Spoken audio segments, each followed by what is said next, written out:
Planning a trip to Japan? That's awesome. Japan is a beautiful country with a rich culture, but to avoid awkward moments or unintentionally offending someone, here are a few things you definitely don't want to do while you're there. Let's get started.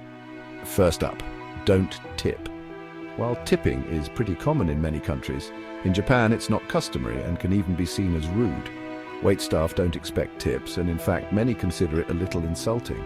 So, save that extra cash for souvenirs instead. Next, let's talk about pointing. In Japan, pointing at people or things is considered disrespectful. It's best to avoid pointing with your finger. Instead, use subtle gestures or point with your whole hand. It's a little more polite and a lot more culturally aware. Now, if you're taking the train or hanging out in public spaces, remember this important tip. Don't overlook the quietness. In Japan, silence is valued, especially in public places like trains or restaurants. Speaking loudly or making a lot of noise can be seen as disruptive. So keep your voice down and enjoy the peaceful vibe. Lastly, here's a big one. Don't stick your chopsticks upright in your rice. Why? Well, this resembles a funeral custom in Japan and it's considered very bad luck. To avoid the bad karma, always place your chopsticks horizontally across your bowl or plate. Trust me, your dining etiquette will thank you.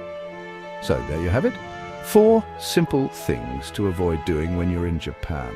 It's all about being respectful and showing that you understand and appreciate the culture. Well, stay tuned for more travel tips and don't forget to hit that like button if you found this helpful. Got any other Japan travel tips or funny travel stories? Share them in the comments below. Safe travels.